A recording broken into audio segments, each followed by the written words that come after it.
So I have one sentence, so I'm going to really string it out while Valerie's getting her laptop going. But I'd like you all to put your hands together to welcome Valerie Aurora, who's come here today to talk to us. Valerie is a diversity and inclusion consultant, and I'm saying nothing more than that because she's going to tell you a lot better than I can all about what she's got to say. So please welcome Valerie.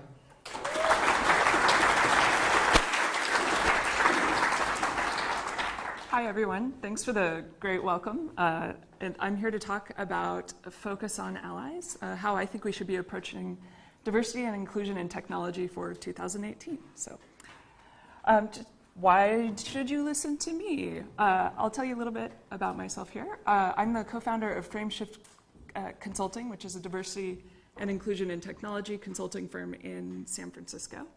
Before that, I was the co-founder and executive director of the ADA Initiative, which was a nonprofit for women in things like open source software, Wikipedia, fan culture, open data, open hardware. And I've actually met a few people who've been to one of our conferences, ADA Camp, back in the day. One of the first things I did there is I was the lead author and advocate for a conference code of conduct in use by thousands of conferences today. And indeed, your code of conduct is based on, and honestly, quite improved. It's a great code of conduct. Take a look on that code of conduct. Before that, I spent over 10 years doing volunteer work with international diversity and inclusion groups, mostly online. And I have taught ally skills in particular, which we'll talk about in a minute, to over 2,000 people around the world, places like Spain, Germany, Australia, New Zealand, Ireland, most recently Sweden, Mexico, places like that. I was also a Linux kernel and file systems developer for over 10 years. So I worked on the Linux operating system, which I know many of you use in your workshops or to process your data. So that's a little bit about me. So I'm going to talk about, before I can say why we should focus on allies, I need to understand what allies are. So here's some terminology. So it'll be review for some of you, it'll be new for the rest of you. Privilege is an unearned advantage given by society to some people, but not all. And the important point here is unearned. It was just given to you, you didn't do things to deserve it. So the converse of privilege is oppression. That's systemic pervasive inequality that's present throughout society. And it does two things. It benefits people with more privilege, and it harms those with fewer privileges. So if you have a group of people in your culture who spend a lot of time making sure that some other group of people is kept down and oppressed, there's actually another reason for that in addition to that, which is they're trying to keep their own group lifted up and getting more advantages. In that context, a target is someone who suffers from oppression. I might call them a member of a marginalized group as well. And an ally is a member of a social group that enjoys some privilege that's doing two things. They're working to end oppression and to understand their own privilege.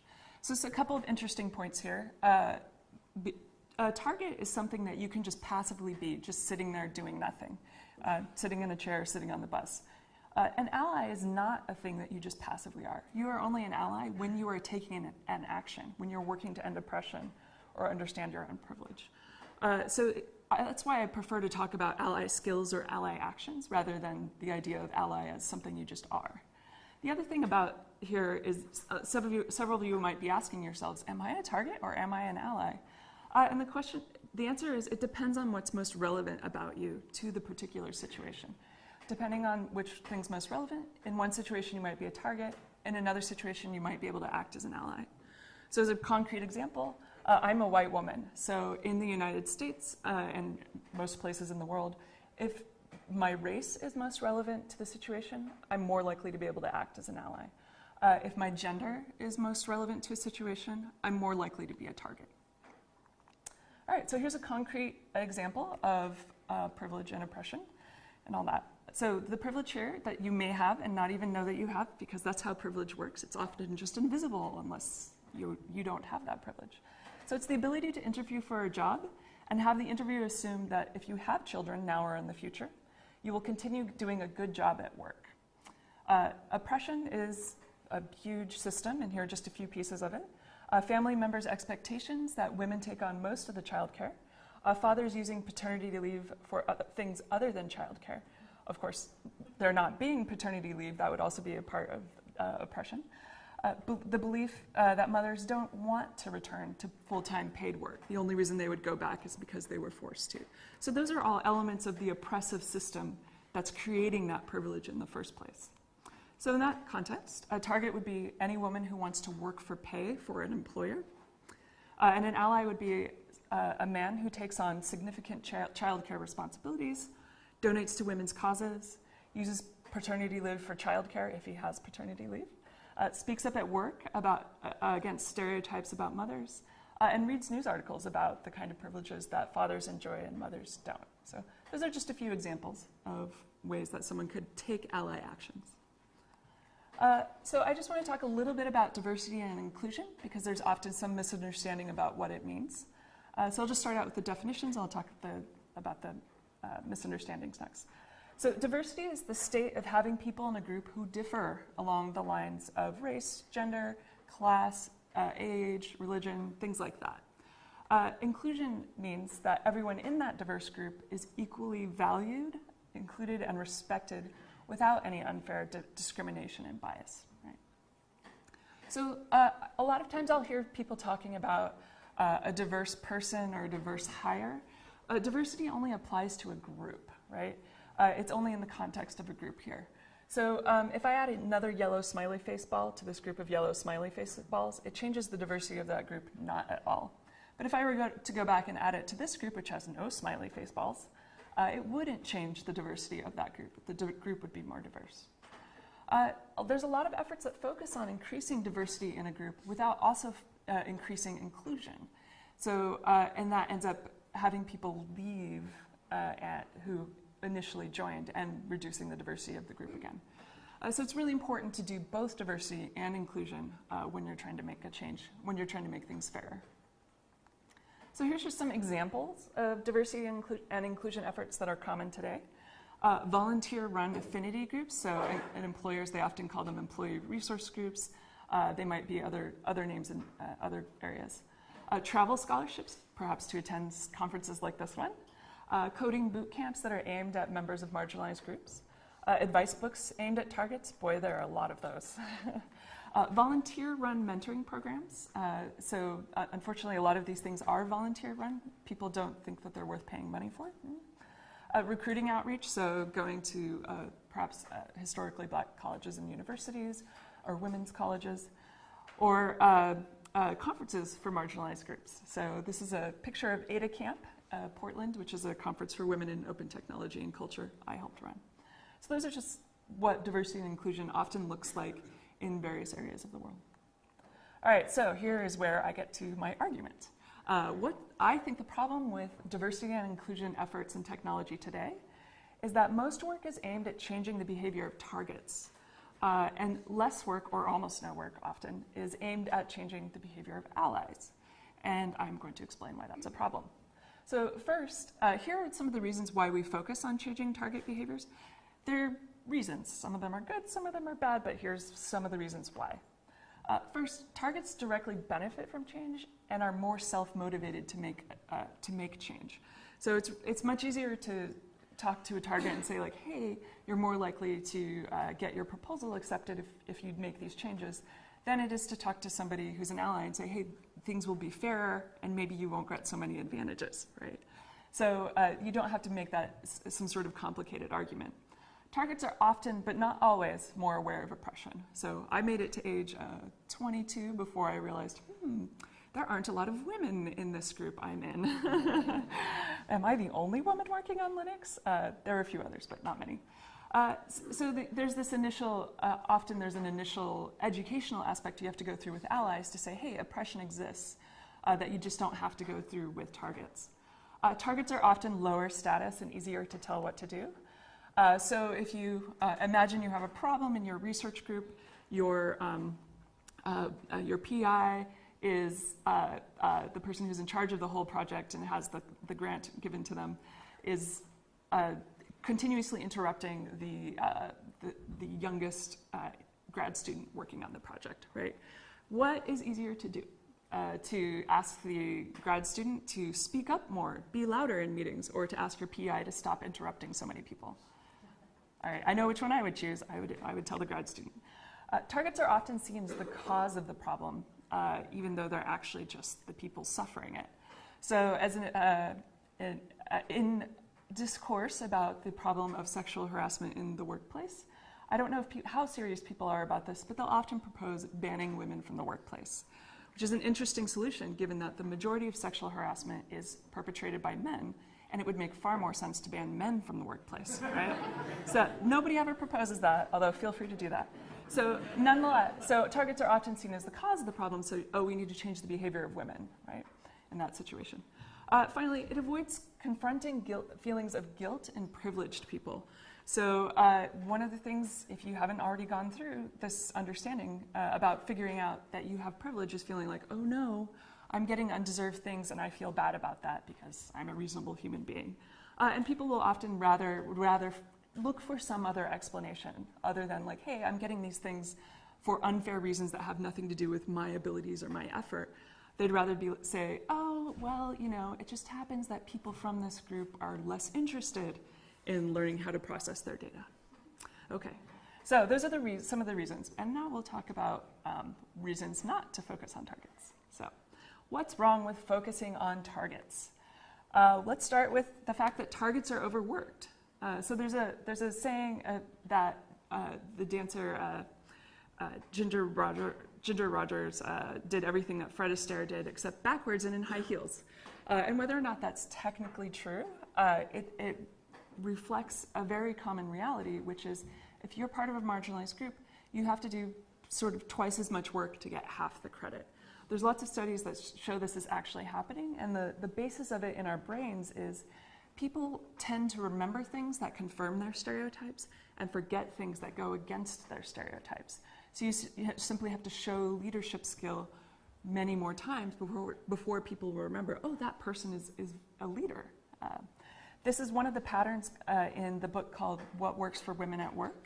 It's called the Prove It Again bias. So the book What Works for Women at Work is the only book of advice aimed at targets that I recommend for a couple of reasons. One is that they present sexism as systemic oppression that can't be fixed by individual women just working twice as hard. The second part is that more than half of the women they interviewed for this group were women of color, which is extremely unusual for this kind of book. And they went into a great deal of detail about how a person's race and or ethnic group would change the techniques that they would want to use. So I highly recommend it, and I highly recommend it for everyone, no matter what your gender is. Targets are under more stress. So discrimination, knowing that you're the target of discrimination, is extremely stressful. It's super unfair. It's not enjoyable. We're starting to see people talking more about harassment, abuse, and assault that they suffer in their university, in their workplace. But it's still not, we're still just seeing the tip of the iceberg. PTSD, post-traumatic stress disorder, is what happens after you've been under great stress for multiple years or had extremely traumatic things happen to you, right? So targets are more likely to have all of these things and are, as a result, are under a lot more stress. Targets have less money. These are a selection of statistics from around the world, but they show the same pattern pretty much everywhere. So in the EU in 2013, women were making 84% of what men were making on an hourly basis. When you looked at total annual compensation, it was 59%.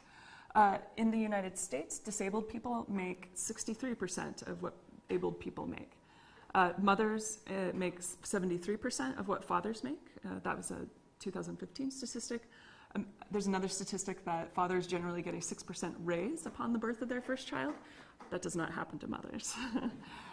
In the United States, Latinas make 58% of what white men make. From France in 2013, when the overall unemployment was 9.7%, for immigrants in France, it was 17.3%. There's a huge difference. So in general, targets just have less money, less time, fewer options. Targets are more likely to suffer retaliation when they do take action or speak up for themselves. So this is a study that was published in 2016. The links, you can find, by the way, these slides and the links in them on my website. If you go to Frameshift LLC on Twitter, you can get the link. So here's a quote from that research. Ethnic minorities or female leaders who engage in diversity-valuing behavior are penalized with worse performance ratings, whereas ethnic majority or male leaders who engage in diversity-valuing behavior are not penalized for doing so. So this is the general message here is, hey, if you were thinking about acting as an ally, and you've seen people who are part of that target group advocating for themselves and getting attacked, getting threatened, getting like big social media attacks or troll storms, that's much less likely to happen to you. And people who do regularly act as allies will tell you, yeah, whenever I speak up about this, I get hardly any problem, whereas my colleague will get a huge amount of backlash from that. So this is just encouragement to you. I can't guarantee you, I can't promise you. You might still get some kind of retaliation or backlash, but it's far less likely if you're an ally. Targets are often, but not always, in the minority. So here are two communities I was part of, the open source contributors and Wikipedia editors. So by the way, this is not how I recommend surveying people's gender. Please ask me for a better way to do it. But roughly 98.5% of people in open source software in 2006 were men. And 90% of the editors of Wikipedia were men in 2011. So I come from an operating systems background, and I love to improve the performance of software. And if I saw a graph like this of where the computer was spending its time, I would not focus on the little tiny red part. I would focus on the 98.5% and try to change that and make it better. Because whatever I do there is going to have a lot more effect than anywhere else. Targets have less power and influence. So here's from some statistics from the US Fortune 500, the top 500 companies with the largest capitalization that are publicly traded. So fewer than 2% of Fortune 500 CEOs are black. Fewer than 7% of Fortune 500 CEOs are women. There are currently 0 black women who are Fortune 500 CEOs. Ursula Burns retired last year, unfortunately. So there's a lot of, this happens a lot. I just want to talk a little more about leadership. There's something called the Smurfette Principle, named by the TV writer Katha Pollitt. So you remember Smurfette from the Smurfs. This is the tendency of TV shows to have a mostly male cast with 1 or 2 women, so giving the message that women are weird and exceptional and not very common when they're actually slightly more than 50% of the world population.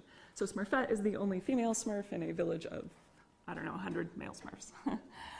So this actually applies at the top leadership of companies as well. So in a study of the S&P 1500 companies, they found this. The probability that a woman occupies a top management team position is 51% lower if another woman holds a position on the same team. So top management team is C-suite, board of directors, things like that. So what this is really saying is that tokenism is real, and it's the responsibility of the people who are already in power saying, we've already got one of those, we don't need another one. And it can go across multiple, people know what this is talking about.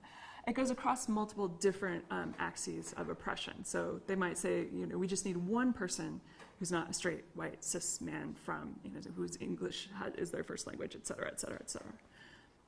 So if you ever see people competing with each other from the same marginalized group or even different marginalized groups, and you're like, why are you doing that? It might be because there really can be only one.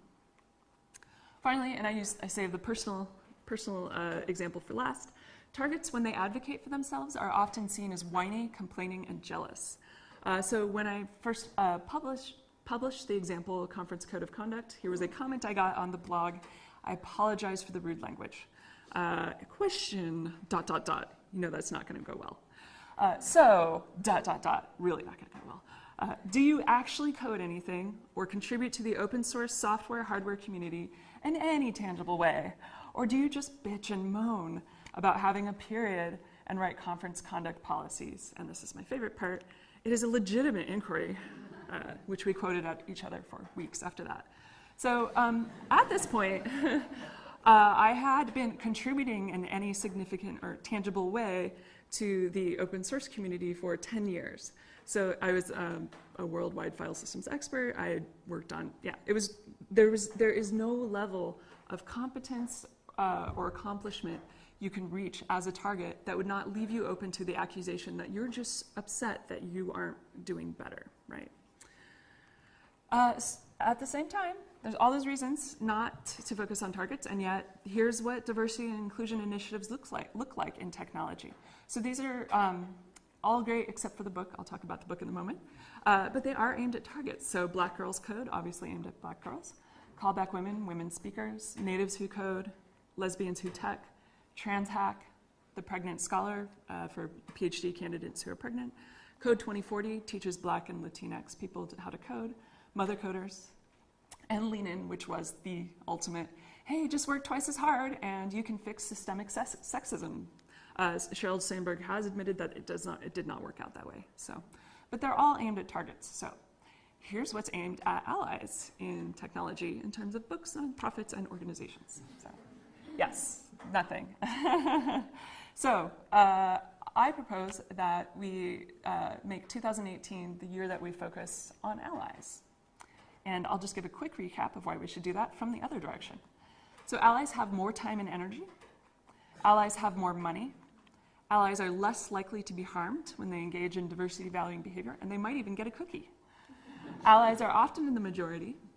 Allies have more power and influence. And allies are seen as altruistic, giving, and kind when they advocate for targets. So let's talk about what ally skills look like, and then we'll do a quick example. So an ally self-educates. This is super important. The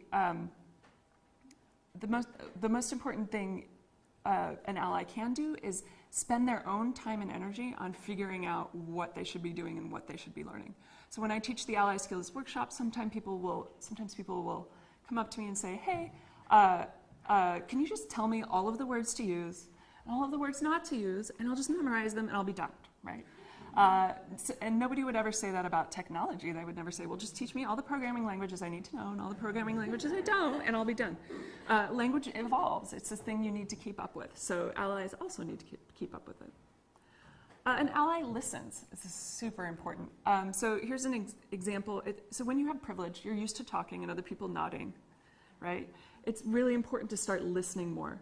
Here's an example from the Grace Hopper Celebration of Women in Computing in 2014, which is about 7,000 or 8,000 women and maybe a few hundred men.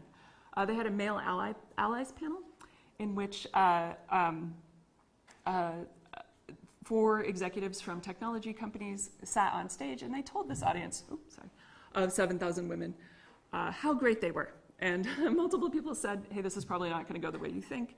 And the companies did have to issue multiple apologies for what they said on stage. So Alan Eustace was at the time a senior vice president at Google, and he suggested the reverse male allies panel, where he and 2 of the other panelists sat in a room, and women came up to the microphone for an hour and said, here's what it's like for me to work in technology, or here's what it's like for me to work at your company. And they listened. So it's a much better skill. An ally gives credit. So people will often assume, if you have more privilege, that you are the person who did the work and should get the credit for things. And so it's really important to just proactively give credit all of the time to targets. So an example from social justice circles is that whenever possible, when we use the term intersectionality, we credit the person who coined it, the legal scholar Kimberly Crenshaw, by name. Intersectionality is the concept that people can be subject to multiple overlapping forms of oppression which interact and intersect with each other. So Kimberly Crenshaw is a Black woman. She gets oppression based on being Black. She gets oppression based on being a woman, and she gets a special different kind of oppression based on being a Black woman, as you could see from the Fortune 500 CEO example. An ally asks for consent from the target. So sometimes when you're taking action as an ally, you could accidentally harm, or intentionally, harm a target. What's important is that sometimes that's what we need to make progress. What's important is that you get that person's consent. So an example from the United States is the fight for same-sex marriage. That often involved individual same-sex couples going to court for their right to marry and having people investigate their personal lives and spread it all over the news. What's important is that each of those couples volunteered to do that. They weren't just picked by somebody who said, hey, we got to fix this. An ally keeps the focus on helping targets. It's funny how conversations will come around to the feelings of privileged people. just sort of automatically. As a target, you can move them back. So here's an example. Jen Schiffer is a computer programmer, comedian, and artist. And she wrote on Twitter, shout out to my girls, 3 R's, who want to be visible in the tech community, but also want a family and have to choose because Earth is terrible. So talking about the maternal penalty. Some rando says, it's a problem for fathers too. Balancing networking and family isn't easy for anyone. Remember, fathers get a 6% raise? Okay, so Moishe comes in and he says, as a dad, I'm going to go ahead and say it's objectively harder for moms. So he came in and said, hey, I'm going to invoke my privilege, and I'm going to change the conversation, the topic of conversation, back to the original point, which was the targets. So the time that you do want to be the center of attention as an ally is when it's bad to be the center of attention. So it's often in computer culture, and in particularly in computer security, for a long time it was very dangerous to call out a violation of a code of conduct or sexism or racism or things like that. People would attack you for weeks and weeks and weeks. A friend of mine who is a cis white woman was at a conference in New Zealand and called out this incident. She said, or tweeted, in one joke, redacted and redacted managed racism, misogyny, and transmisogyny, total redacted weasel territory. Talk from redacted and redacted was offensive in every way and violated the code of conduct. Redacted, please expel them. And I watched on real time as people on Twitter tried to figure out which side they should be on. So in this case, it turned out well. The conference organizers immediately kicked out the 2 people who did this. The 2 people actually apologized sincerely, and they came back the following year and did not make any racist, misogynist, or transmisogynist jokes. So. An ally uses their energy wisely. So oppression is everywhere. The question is, when do you take action?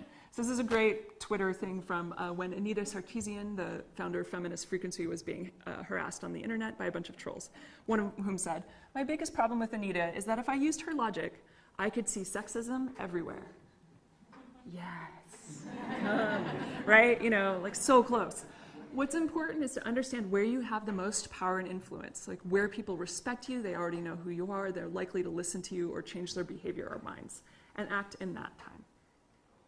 A great so helpful tool for figuring out how to invest your energy is called Charles' Rules of Argument. Charles was a blogger on the internet in 2004. He loved arguing on the internet until he didn't anymore. So he made himself some rules and he published them. The version of them I use is don't go looking for an argument. So that means like there's people wrong on the internet. Just focus on the people who are wrong on your part of the internet. If you do choose to have an argument, state your position once, speaking to the audience. Once you've done that, wait for the absurd replies, which takes about 2 or 3 days on a mailing list and 2 to 3 seconds on Twitter. You want to understand how people have misunderstood you. Then reply one time to correct any sincere misunderstandings of your first statement. You may just have been unclear. Then the most important part and the hardest part is do not reply again and spend that time doing something fun instead. So if you like walking your dog, if you like playing with your kids, if you like drinking beer, do any of those things. Just don't reply a second time. Right? An ally spends money. So very few people feel like, I have enough money, I can just give some away, right? Whatever amount of money you have, it's more money depending on how much more privilege you have. And the targets around you have less money relative to you. So often the amount of money that you can afford to donate, give away, pay people is actually a significant amount of money to people who are suffering from oppression. So it's a useful thing to do to sit down and say, hey, I would like to be an ally. One of my ally actions is I'm going to give X% of my income away to these causes each year. Or I'm going to give a raise to this group of people. I'm going to specifically try to pay people more, stuff like that. Patreon is a great way to support people. An ally uses their social capital. So one of the things you get with privilege is you get to hang out with all the other people with privilege, right? This often takes the form of, hey, we're going on a ski trip, or we're going out to dinner together, or you're invited to my daughter's birthday party. One of the things you can do with that social capital is spend it to benefit targets. And often you can spend social capital in a way that continues to create more social capital. So for example, fundraising for a worthy cause is often a great way to use your social capital and build more social capital, because people see you fundraising for a good cause and think, I really respect that person. They are working hard to get clean drinking water for this group of people, or to donate things to Black Girls Code. You can also use it in the form of, hey, inviting other people along on the ski trip, or changing the ski trip to something that is more accessible to more people, that sort of thing. An ally acts even when it's uncomfortable. This is really tough. I love this dog. It's being so good. Really wants the biscuit. But an ally acts even when it's uncomfortable. Often taking action is scary. Like, you have to call somebody out, they feel uncomfortable, you've started a conflict, you're confronting people. The thing is that if you feel uncomfortable in that situation and you are acting as an ally, imagine how much worse it is to be the target in that situation, right? It's probably 10 times worse. So whenever I'm feeling like, oh, I'm really taking a risk, acting as an ally in this situation, I just try to imagine what it's like to be the person who is experiencing that oppression, and that usually makes it easier to act. An ally sacrifices personal gain. So this comes into play as you are farther along in your career and you have accumulated more advantage. This is a typical panel in Silicon Valley, where I'm from. These folks are all white, I can tell you this, and they are all male as well. A common form of this, sacrificing your personal gain, could be saying, hey, I refuse to participate on, say I'm white, all white panels. So when somebody invites you to be on a panel, you say, who are the other speakers? Is there anyone who is not, who is a person of color? And if not, you say, I'm sorry, I can't be part of that panel, but here is someone more qualified than me who is a person of color that I recommend to be on this panel. This is not what you want to do with maybe your first panel invitation, although you certainly could. It becomes more and more powerful the more powerful you are. The other thing is you can invite people to be on a panel with you. You don't necessarily have to give that up. But it's important to remember, when you have privilege, you are constantly being given things you didn't earn. Giving those up is a cost to you, but it means that you get to preserve your own values as being someone who cares about equality and fairness. An ally follows leaders from marginalized groups. So again, if you have a lot of privilege, people will automatically follow you and think, oh, you know what you're talking about. And I see people often will learn about some form of oppression that doesn't apply to them, and they'll say, oh, I have a great idea. I'll write an app. Right? When instead, actually, the people who are part of that group have a better sense of what that group needs to make progress, and it's probably not an app, probably. And if it is, they want to write it. So I recommend that instead of starting your own thing as an ally, to find the people who are already doing it and follow them, support them, give them your money, give them your social capital, things like that. All right, final, a great example of this is disability activism around the world uses the phrase, nothing about us without us. And it's the idea that if you are doing some kind of work to benefit a target group, and that group is able to speak for themselves, they should be involved in that work and making that decisions. So if your country is creating legislation to help disabled people get more access to public spaces, disabled people should be part of drafting that legislation. So. All right, final ally skill. An ally makes mistakes and apologizes. So being an ally doesn't mean that you are perfect. And the thing is that if you're trying to make change in the world, if you're trying to develop new skills, you're going to make mistakes. That's fine. What's important is that when you make a mistake, you apologize, correct yourself, and move on.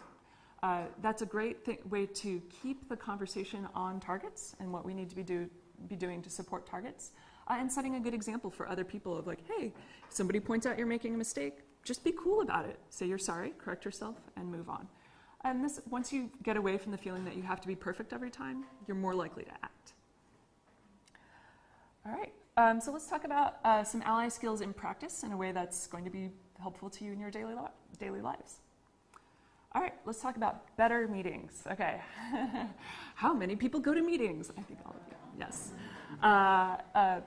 So the thing is, in the absence of any specific format that people create for a meeting, meetings tend to default to something that you can call the unmoderated caucus format. And here's what that looks like. Anyone can speak at any time.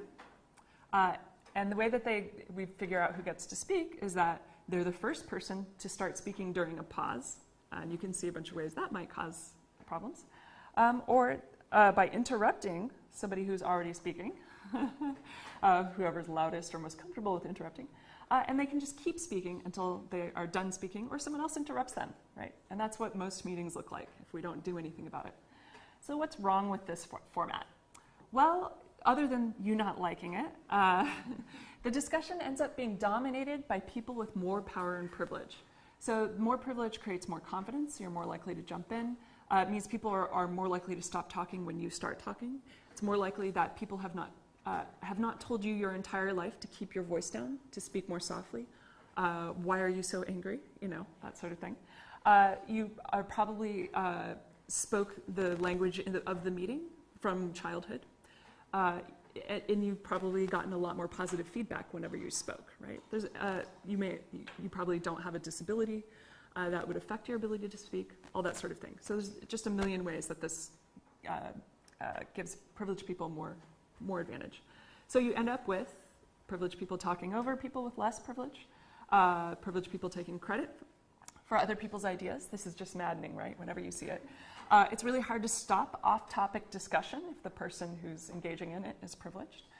Less privileged people don't share what they know, so you're missing out on all of their information. You end up have people talking at the same time, and you have a lot of interruptions, which just isn't a great way to get information across. I'm actually pro certain kinds of interruptions. Some interruptions are good, but a lot of them are not. All right, so here's how you would put ally skills into practice for improving meetings. Create structure to reverse the sort of default thing. So one way you can do that is with meeting roles, and you have somebody in each meeting is taking on at least one of these roles. You can take on more than one role depending on how big the meeting is. So facilitator is someone who keeps things moving forward, and the subject keep moving to the next subject and inviting people to speak and all that sort of thing. The timekeeper is paying attention to how much time you're spending on each part of the meeting to make sure you can get through all of the things you want to talk about during the meeting. The note taker takes notes about who did what, who said what, who's doing which action item. Note taker is an interesting position because it has a lot of power because you're creating the record, you know, what truth was in the meeting. But it's hard to participate fully when you're taking notes. So I recommend that you have some method for fairly rotating the note taker position each time you have a meeting. People have written Slack bots which tell you like, oh, it's this person's turn to take notes. Gatekeeper is super important. This is the person who interrupts people who are speaking too much and invites other people to speak when they haven't been speaking as much. So that makes like a huge difference in whose voices are heard in a meeting. So you can make this into a systemic thing by printing out. I've created meeting roll cards that you can print out and put in all of your physical meeting rooms on my website. You can also set up, if you have online meetings, you can set up programs to remind you to assign these. Once you have these going, people are just like, will somebody be the gatekeeper? Because they just love having this structure. So I'm going to talk about how this changes things. So it requires more organization, and you have to do more work, which is what being an ally is about. But you get meetings that finish on time. Everyone gets a chance to talk. There are fewer interruptions. You get to correctly assign credit. There's less off-topic discussion where you're just, stop. And you get more input from marginalized people. So the end result, honestly, you should be aiming for here is you get better decisions out of the meetings. What you come out of the meeting with is improved when you do this. I just want to point out the application of these to remote meetings. So when you're the only remote person in a meeting, you're at a disadvantage when it comes to the unmoderated caucus format. That's very similar to being the most marginalized person in the meeting because your voice literally can't be heard as loudly. There's more delay. You can't do the eyes. You can't look at other people with your eyes to figure out when people are done speaking and signal that you want to speak, all that sort of stuff. So whenever you fix problems for more marginalized participants, it often also fixes the problems for remote participants. So one of the things I've done with my meetings is if we have someone who has a lot more delay to where they are, for example, we were all in the United States, one person was in Australia.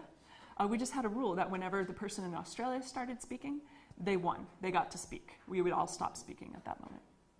So you could learn more about this whole meeting, remote participants, marginalized people, unmoderated caucus stuff on Chelsea Troy's blog. That's her Twitter handle, Hey Chelsea Troy, and I need to put up this version of the slides to get that URL.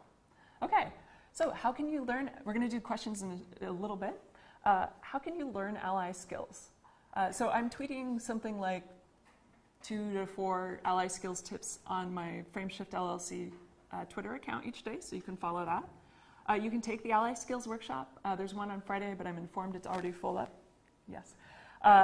The materials for that workshop are freely reusable, and they're under the Creative Commons attribution license, so you can just download them and start using them.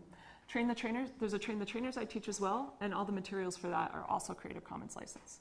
It's currently being taught at tech companies, so at Google, Airbnb, Square, and some other ones you probably haven't heard of. And there's a number of other people I've trained who are teaching it here and there, including if you would like to get the Ally Skills Workshop, you can email at contact@frameshiftconsulting.com. I will very likely refer you to Dr. Sheila Addison. So she specializes in teaching workshops to people in academia. I know less about that. I know more about being an employee at a large tech company. You can also sign up to a mailing list to be notified of the next Train the Trainers. So there's a bunch of different options for any level of budget. All right, so I'm going to summarize here what I would like for you to take away. Most diversity and inclusion efforts focus on targets, but targets have less time, energy, power, and influence. Allies have more ability to make change, and ally skills can be learned. So I would like us to focus on allies. All right, let us do the questions.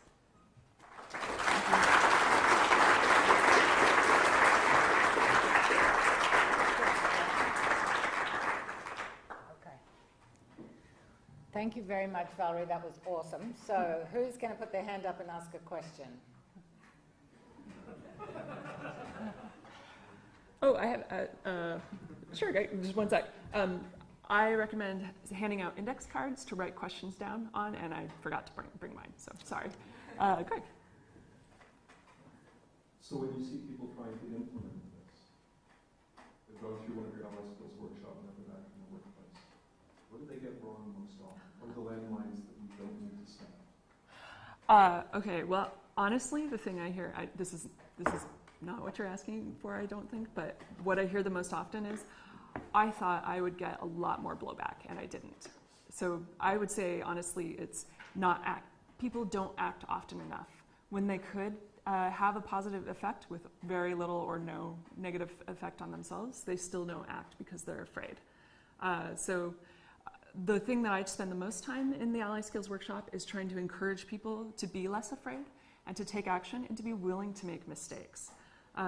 Along that line, I would say maybe the other mistake is when somebody does point out, like, hey, I don't know if you realize that, but that thing you just said is actually a little racist, and never come back with, well, actually, I married to a person of color, and people do this all the time. My children are people of color, and I donate to the NAACP, right? You know, that doesn't change your behavior. Your behavior was still wrong. So, all right. Oh, great, wonderful, thank you. I love questions. What advice do you have for targets who need to confront allies who are doing wrong? Yes. So I try super hard not to give advice to targets because there's plenty of, you've already got so many things that you're like, this is my responsibility, but I will have something useful. The first thing I would say is do not feel like it's your job. Right? You can still do it, just don't feel like you're responsible, that like, oh, this is the thing I really need to do, and if this person continues to be harmful, I'm the person at fault. Don't do that. I would say to keep looking for other allies, keep talking to people, keep looking for people who speak up or are brave and who seem considerate, and then have those people go talk to the person who's a problem. Keep looking for somebody who can do the thing instead of you, and at least get one level of indirection there. If you are stuck in a situation where there is no one to help, I suggest leaving, frankly. So there are situations that are too much for any individual person to change. And there are wonderful places out there where you can be happier. I left the Linux kernel community and I did start a whole nonprofit to try to make it better. But I'm much happier now. I'm not miserable, and I'm making the world a much better place, rather than fighting a losing battle constantly. So maybe I'm not sure I'm going to give people the answers they want at all. But if anyone else has a question where they'd like me to crush their dreams.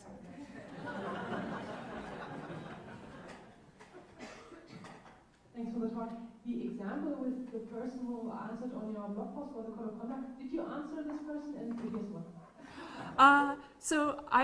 If you go and look at the replies, by that time I had figured out Charles' rules of argument, and I have learned that whenever somebody says, "Did you even write any code, dude?"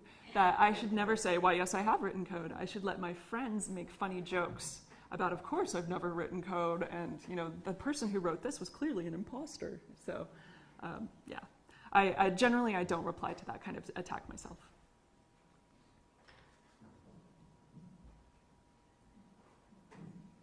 Hi, you mentioned the issue of roadmap. I recently got involved in a new project where I tried to implement some of the things that you mentioned without realizing what I was doing. Inoculated. And then I got confronted by a person with more authority than me who really didn't understand why I wanted people to actually be free to ask questions and have a structure around it. How would you attack such a situation? Yeah, so one of the things I'm advocating for people to do is look at the total power structure of the group you're in and say, like, oh, in this situation, I have very little influence. Like, you may have a bunch of privileges, but because of your structure, your place in the power structure, you may not be able to make them happen. And that's fine, because you shouldn't be putting your effort into lost causes, into that sort of thing. You should be looking for the places where you do have that influence, you do have that power. And if you don't yet have the influence, you can begin to build it by building alliances, basically, right? That's what being an ally is based on, is this concept of multiple people working together, building relationships with each other where they trust each other, to the point where the person in charge will say, like, oh, I rely on this person for advice in these areas. When they come to me with advice in these areas, I will listen to them. So yeah, basically being an ally is about being political. And if you're a target, I recommend, again, just continuously trying to build relationships with people who do have more power and privilege than you, so that you can pass all the hard problems on to them and make them do the work. All right. Any other questions? I've actually got a question. Okay. That's all right. I worked for a long time in an academic environment, so maybe this is not your area so much as Sheila's, but the university has enormous amounts of paperwork about how diverse they are, enormous policies about how inclusive they are, and yet I used to have on the wall of my cubicle a little cartoon which was of a meeting of a whole lot of men around a table and one woman, and the chairman saying, "That's an excellent suggestion, Miss Triggs. Perhaps one of the men here would like to make it." And that was my experience all the time. And all of the people I work with were very nice, but they were just unconsciously biased. And I just didn't know how to shift that at all. And so it's really hard when there's all of this paperwork and lip service, but actually no commitment to making a change. Yeah. So this is about targets, like raising the awareness, causing people to actually want to engage in ally actions, and it's tough. The first thing to remember is that it is tough, and that it's not necessarily true that you can influence anyone. In particular, think about the situation of, like, say you are a person who does want to be an ally. What if somebody walked up to you and, like, tried to convince you to stop wanting to be an ally, right? You would hope that they would fail. People are hard to change. The particular thing I look for is awareness raising when you have the energy for it. So one of the things you can do is, so Greg was just telling me about this version of this exercise. You can raise awareness by running an exercise on interruptions in meetings, where you make a grid of each participant in the meeting on each side, And then you make a mark every time that participant interrupts another participant in that little box. When you have a visual representation of like, whoa, this person is doing all the interrupting and they're mostly interrupting people of this gender or this race or people who have a disability, something like that, right? Raising that awareness simply by measuring is huge. Another thing you can do is measure speaking time in meetings by a category. And then come back with it. I recommend having the person the potential ally, do this measurement themselves, right? Be like, hey, have you ever noticed that I would like to know what percentage is going on. Would you be interested in recording that at the next meeting? Or if they make that statement, well, everyone has an equal chance to speak in the meetings. You can say, I was wondering if, as a scientist, you'd be interested in measuring that at the next meeting, right?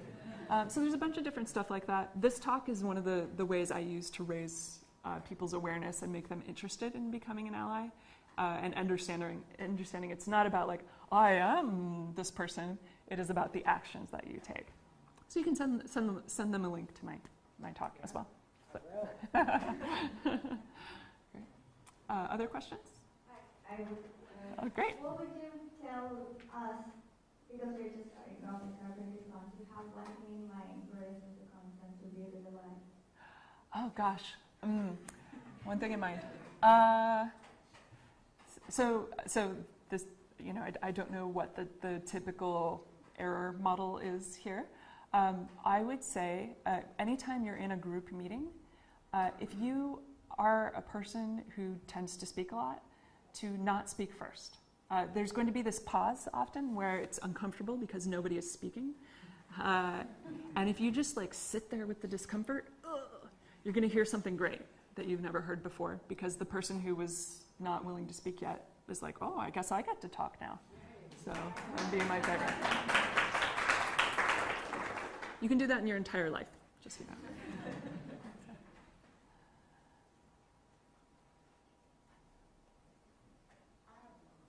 Great. We left a little pause. Yeah. And it's funny because I was debating for a long time whether or not I was going to ask my question. This example is actually it's not a tech environment example, but I want to go back to Aaron's question about targets and advice for targets and sometimes it's not comfortable as a target, feeling like you have to always, make this a teachable moment and things like that. But sometimes, for me personally, I do often feel like I have to make this a teachable moment. An example is, I get a lot of people who come up to me and just put their hands in my hair. Can I touch your hair? Oh my God, you've been so beautiful. I know, it is. I change it often. Y'all know I change my hair all the time. But it's actually, it's not comfortable. It's an invasion of my space. And I don't know if I'm supposed to, from what you're saying, I should just kind of let someone else tell that person, oh, you should put your hands in her hair. So, in that specific example, how should I address that person? That's invading my space. I did one time, and they said, why did you love your hair? I think it's so beautiful. My hair doesn't do that. I understand all of those things, but it just really invaded my space, and I'm not comfortable. So can you just address those times, or those times when we should, as a target, we should take the opportunity? Because as an ally, sometimes you're not trying to be offensive. You were raised to be inquisitive, and I was raised, don't touch anything. Don't be seen and not heard. So can you talk a little bit about that? Well, that is a really good question. And first I want to say you were giving way too much credit to the person touching your hair without permission. We were actually all raised not to touch other people without their permission. And I have interesting hair, which changes all the time. Weirdly, the only people who touch it are the TSA, right? So,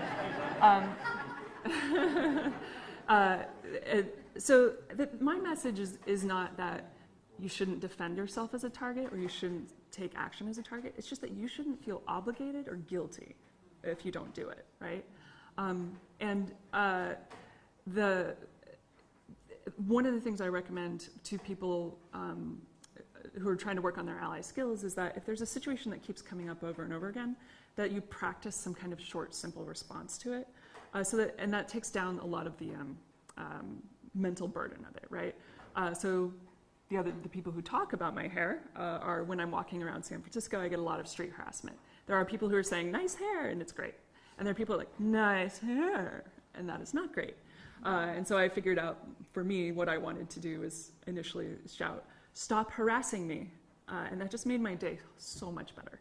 And it took me forever to figure out that response. I don't know why. It seems really simple. The other thing I would say is, yeah, like if this happens to you when people that you trust are near you, if it does happen, I would recommend at least trying, if you think they're open to it, saying like, hey, when this happens to me, it's just really hard for me to deal with. And I was wondering if you could say, hey, not cool, don't touch anyone without their permission. And that way it's not about like you specifically. Don't say, don't touch her without permission, don't touch her hair without permission. Just say, not cool, nobody does this to anybody. You want to take it up with me, right? And that is one of the most important things about acting as an ally, is that you are taking away the negative focus from the target and making it about you and your values. Like, I don't think anyone should touch anybody else without their permission. And if you have a disagreement with that, you should have to talk to me. We don't have to go to the target and have them decide whether or not they like it, right? But yeah, don't feel guilty. Figure out something simple and easy that makes you feel better, and then ask the people around you to take action. So. Hey, and if anyone of you sees someone touching someone else's hair without their permission, I mean, you might want to inquire to make sure, like, oh, hey, did you ask before you touch their hair? Right? Because, you know, things happen and you're not sure really what's going on. And if they say, oh, no, I didn't, oh, right? So, oh, one more question? Yeah. Pregnant stomachs are another thing that get a lot of touching. Oh, yeah, don't touch pregnant women without permission. How hard is it? Really hard, yeah. Another simple way of being treated as a target is to be ignored. Yes. So how can you manage this kind of vision of not ignored? Yeah, so as a target, people often just completely don't even see you. And if you speak, they somehow can't hear you. It's actually a documented effect, right? This is, again, a case where you can speak up yourself if you like. Don't feel obligated to. I do recommend getting somebody else to be your ally in that situation. And in particular, if you know there's a situation where you're likely to be ignored, to say, talk to that person in advance and say, hey, when this subject comes up, can you ask me what I think? Or whenever I say a thing on this subject, or whenever I say something in the meeting, can you say, oh, that's a good idea. Just that simple. Or I would like to hear more about that. Or tell me more, right? And this people often present this as one target group should do this for other people in their target group. I say that this is a thing that allies should be doing. They should be the people saying, oh, this person regularly gets ignored. I'm going to draw attention to them in a positive way in which they can refuse the attention if they prefer, right? So, okay. One more. This might be our last question. If that's okay, we'll wrap up. What advice do you have for situations where you're kind of going into it and you're knowing that you're putting yourself in a target situation?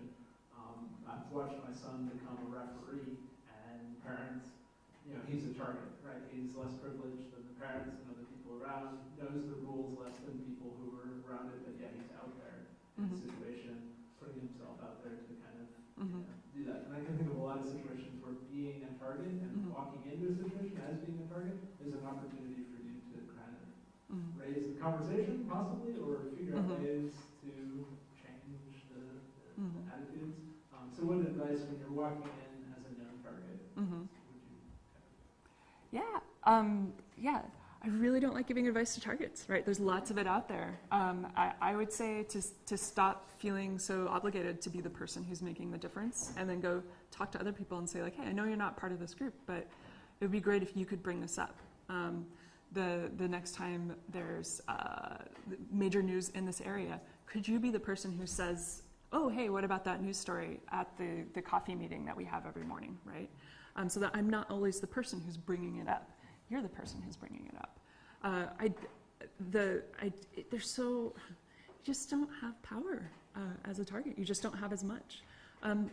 You can be extremely crafty. You can do a lot of research. You can be very political, all that stuff. I'm just trying to move that off onto allies instead of having targets do so much work. So I would say everyone spend tonight when you're falling asleep saying, I'm not going to ask a target to do it. I'm going to ask an ally to do it. Or I'm not going to do this myself.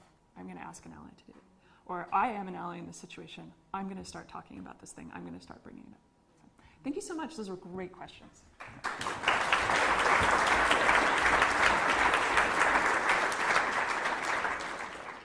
Well, thank you very much, Valerie. I think that was awesome. So, a million thanks. So we're just going to do a little bit of computer sleight of hand. So don't leave the hall because I'm going to get the next activity up. And before Valerie disappears altogether, I have a little presentation for her. So, thank you so much.